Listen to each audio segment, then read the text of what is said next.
that's my most knowledgeable area. I can never keep pace with most of you in your respective fields that you have mastered. Mine is in the scriptures, the word. But I would trade all I know about this for all I don't know. Because it's so vast that I want to keep learning. I don't want to stop here. Sometimes I get so caught up with the idea that I'm going to leave here before I can learn all I should learn and know all I should know. I get very thoughtful about cramming. Can I cram a little more? And I keep several books by my bedside when I go to bed, and sometimes I'm browsing through 3 or 4 or 5 books, just picking up an excerpt. If I can remember one phrase, if I can get one paragraph, if I can get one thing. We used to call them nuggets in the church. If I could get one nugget, one kernel of corn, just before I close my eyes, and I can remember it, and I can keep it in my mind long enough for it to help me, or to give me proper understanding of self, who I am, what I'm dealing with in you, the person I deal with, I relate to, the theory of relativity. Einstein couldn't confine it just to the atomic field. It's also in the human field. It's how do I relate to you? How do you relate to him? How does he relate to you? How do we relate to one another? There's a connection there. No man is an island. Was it Edwin Markman that said that, or one of those writers that said no man is an island? And we're not. So I don't want to be destroyed because of the lack of knowledge.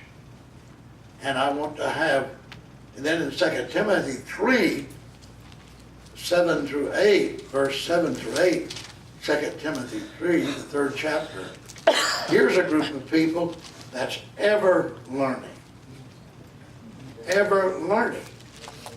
and never able to come to the knowledge of the truth. So where do they fit in?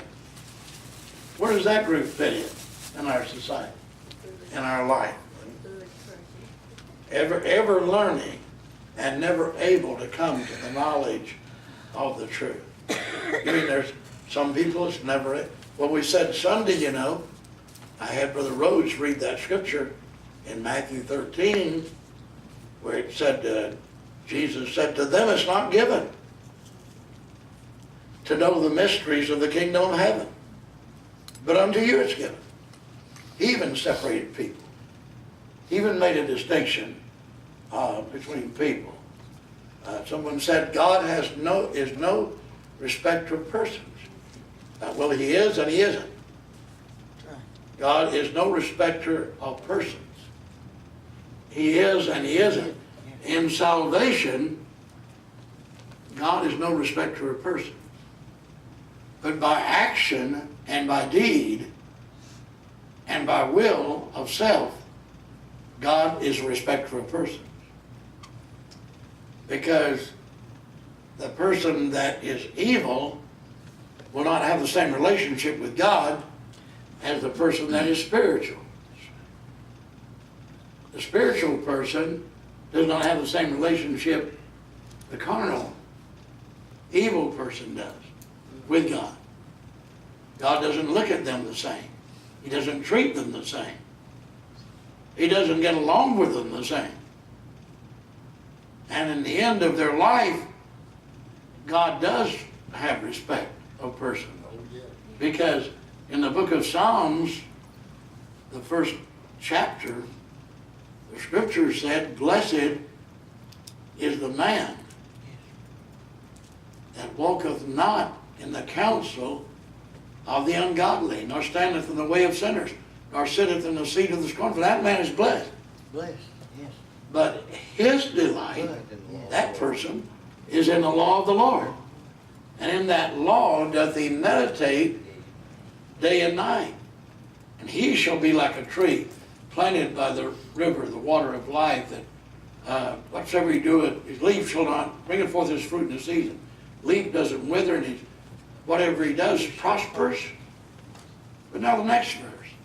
But the ungodly are not so, but are like the chaff, which the wind driveth away.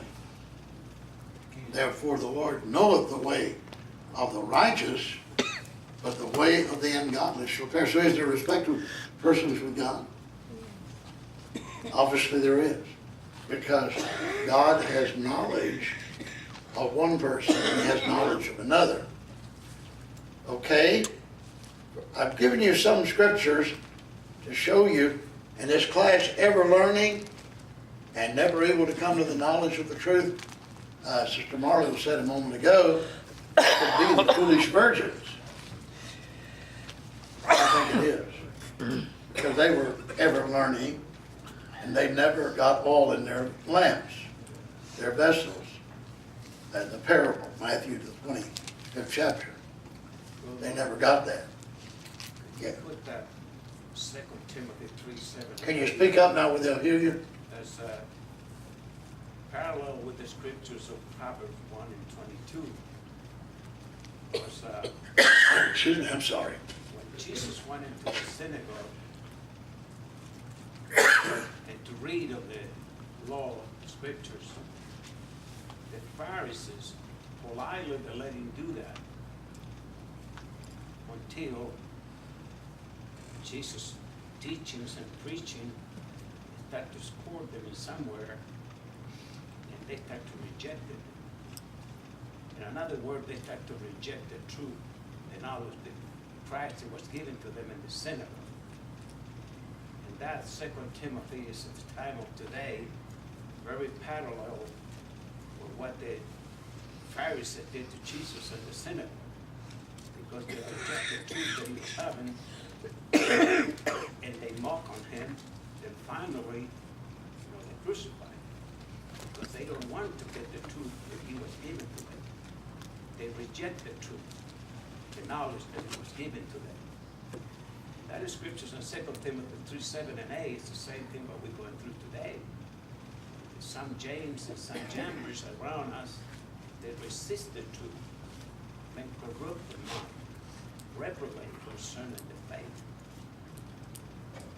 Have you asked yourself a question on this subject we're studying? Knowledge, coming to knowledge, knowledge itself. What is real knowledge? Knowing of. Knowledge is knowing of. Have you thought about the fact that something causes a person to reject that which would better themselves? What does that?